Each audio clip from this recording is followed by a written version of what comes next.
खासदार त्याच मतदार यादीवर त्याच ईव्हीएमवर निवडून आले। मग आता ते खोटे निवडून आले होते का? ते 31 खासदार त्यांनी मतचोरी केली होती का? हे जरा आधी मोर्चामध्ये स्पष्ट केलं पाहिजे। हा मोर्चा म्हणजे महाविकास आघाडीच्या पराभवाचे कारण तयार करण्याकरता मोर्चा आहे। हे नक्की सांगणार आहे निवडणुकीची पराजित झाल्यानंतर की हे ईव्हीएम बिघडली होती, मतदान चोरी झालं, मतदार यादी खराब होती आणि आता आक्षेप घ्यायला वेळ आहे ना मतदार यादीला। त्या ठिकाणी आक्षेप न घेता केवळ राजकीय स्टंटबाजी आणि केवळ उद्या निवडणुकीत पराभव झाल्यानंतर कारण हे देण्याकरता मोर्चा आहे। आणि दुबार तिबार नावं मतदारात नसावी याकरता ऑलरेडी आम्ही निवडणूक आयोगाशी कितीतरी वेळा आम्ही या ठिकाणी आमची बाजू या ठिकाणी मांडली आहे। दुबार तिबार नावं कमी केले पाहिजे आणि खरं तर नव्याने मदर रोल तयार केला पाहिजे ही मागणी आमची आहे। पण निवडणुकीच्या काळात मात्र जाणीवपूर्वक हा मोर्चा काढून एक प्रकारचा जनतेमध्ये संभ्रम निर्माण करणे जसं लोकसभेत केला होता, लोकसभेच्या निवडणुकीची पुनरावृत्ती करण्याचा प्रयत्न काँग्रेस आणि महाविकास आघाडी करतायत। मला आश्चर्य आहे अशा मोर्चाला राजसाहेब जात आहे याची आश्चर्य मला आहे। त्यांचा विषय ईव्हीएम असला तरी टार्गेट भाजप आहे आणि लोकसभेप्रमाणे फेक नॅरेटिव्ह तयार करण्याचा हा प्रयत्न होतो का? मी तेच सांगितलं, लोकसभेमध्ये जसं खोटारडेपणा केला, लोकसभेच्या वेळी सांगितलं की मोदीजी आले तर संविधान बदलतील, मोदीजी आले तर SC ST आरक्षण काढतील, असं काही काही करून बघितलं, त्यांना यश मिळालं। 31 खासदार निवडून आले। मग तीच मशीन होती, तीच मतदार यादी होती, जिकडं तुम्ही जिंकले त्याच मतदार यादी जिंकले आहे। आज नवीन तर मतदार यादी नाही आहे ना। मग मला असं वाटतं जेव्हा तुम्ही जिंकता तेव्हा ती मतदार यादी चांगली असतं, जेव्हा तुम्ही हारता तेव्हा ती यादी बोगस आहे, त्या ठिकाणी ईव्हीएम बोगस आहे असं म्हणता। काँग्रेस रणनीतीच्या दृष्टिकोनातून बरेचसे काँग्रेसचे वरिष्ठ नेते या मोर्चापासून अलिप्त राहतात। बिहार निवडणुकीची आणि इथे मोर्चात राज ठाकरेची उपस्थिती म्हणून बिहारमध्ये नुकसान होतं हे काँग्रेसला वाटतंय। महाविकास आघाडीचे अंतर्गत धुसफूस खूप आहे। महाविकास आघाडीच्या प्रत्येक पक्षाच्या नेत्यामध्ये मतभेद आहे। काँग्रेस म्हणजे 4 तोंड 4 कडे आहे, काँग्रेसमध्ये एकवाक्यता नाही आहे।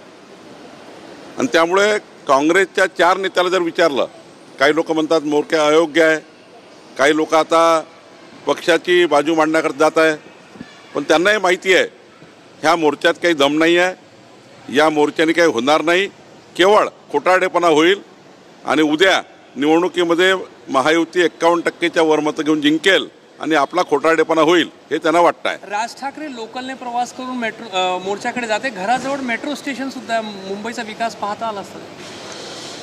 आता राजसाहेबांनी त्या मेट्रो स्टेशनमध्ये जाऊन किंवा मेट्रो रेल्वेने जाऊन ते कार्यकर्त्याला एक संदेश आहे की मी मेट्रोने चाललो, तुम्ही या। लोकलने चालले, हा लोकांनी ठीक आहे। काल भाजपने त्यांना आव्हान दिलं होतं की तुम्ही मेट्रोनी प्रवास करा, पण त्यांनी मेट्रोनी न जाता लोकलनी जाता 5 लोकल त्यांनी सोडल्याने आता 6वी लोकल पकडली। ठीक आहे, लोकलने नेत्याने एखाद्या वेळी गेलंही पाहिजे, त्याला काय फरक, त्याला काय नवीन आहे। सगळ्या विरोधकांचं म्हणणं आहे मोर्चातून की जोपर्यंत मतदार याद्या स्वच्छ होत नाही तोपर्यंत निवडणुका घेऊ नका, त्याला वर्ष लागलं तरी चालेल। स्थानिक स्वराज्य संस्थेच्या निवडणुका या लोकसभा आणि विधानसभेच्या यादीवरच होतात, लोकसभेच्या यादीवर प्रामुख्याने होतात। आणि त्यामुळे जोपर्यंत मदर रोल म्हणजे SIR पूर्ण यादी स्क्रॅप करू, नवीन मतदार यादी येणे, याला लोकसभेच्या निवडणुकीच्या पूर्वी ही यादी करून घ्यावी लागतं, ती नवीन यादी करून घ्यावं लागतं। ती यादी मग संपूर्ण निवडणुकीला ॲप्लिकेबल असतं। लोकसभेच्या निवडणुकीला वापरलेली यादी ही विधानसभेला वापरतात आणि विधानसभेला वापरलेली यादी ही स्थानिक स्वराज्य संस्थेला वापरतात। त्यामुळं हे जे चालू आहे हा त्या ठिकाणी समजावून निर्माण करणे सुरू आहे। त्यांनाही माहिती आहे की निवडणुका होणार आहे, ते निवडणुकीत पराजित होणार आहे, त्यांना सर्व माहिती आहे, त्यामुळं ते निवडणुकीचा पराभव लपवण्याकरता करतायत। तुम्ही म्हणाले काँग्रेसचे 4 नेते 4 दिशेत तोंड करून, आजी प्रदेशाध्यक्ष माजी प्रदेशाध्यक्ष दोन्ही आज ॲब्सेंट आहेत। मी तुम्हाला तेच सांगतो, कुणात एकवाक्यता नाही आहे। काँग्रेसचे सर्व नेत्यांचे तोंड एकामेका आणि अशा परिस्थितीमध्ये जो मुख्य पक्ष काँग्रेस आहे तो त्या ठिकाणी विसंवाद असल्यामुळं कुठल्याही त्या ठिकाणी निवडणुकीच्या अजेंड्यावर नाही आहे. आता हा मोर्चा ठाकरे बंधूंनी जाहीर केल्यामुळं त्या ठिकाणी कोणी ना कोणी जातील, आपलं त्या ठिकाणी अपीयरन्स दर्शवतील, पण काँग्रेसची मूळ भूमिका जी आहे आपसात बसण्याची आणि आपसात बसून निर्णय करण्याची, या भूमिकेपासून काँग्रेस दूर गेली आहे. दोन्ही ठाकरे बंधू एकत्र आल्यावर मुंबई महानगरपालिकेत काही परिणाम होईल असं वाटतं का भाजपला? आम्हाला काय कुणाची एकत्र आल्याने काही फरक पडत नाही. आम्ही 51%ची तयारी केली आहे. आमची महायुती 51% जिंकेल.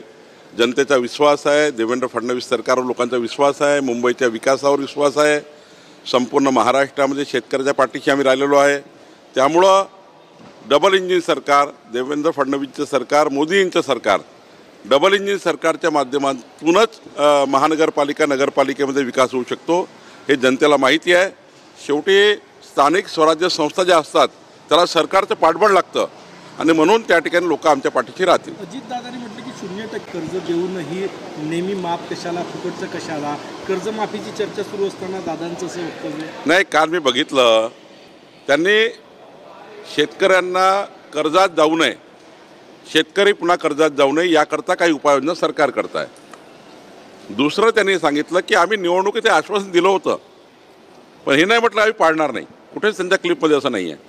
त्यांनी स्वतः या ठिकाणी परवा कर्जमाफीच्या विषयाकरता पुढाकार घेतला.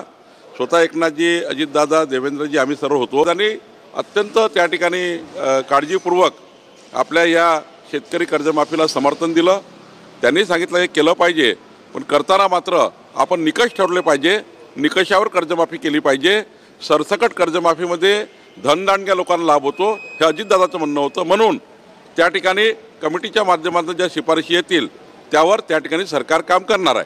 आजच्या मोर्चामध्ये सगळं लक्ष मी पूर्व विदर्भातल्या झुडपी जंगल जागेवर जे 2 लक्षच्या वर अतिक्रमण लोकांचे आहे, आज 2 लक्ष लोक अतिक्रमण असल्यामुळे त्यांना घराचं वाटप होत नाही आहे.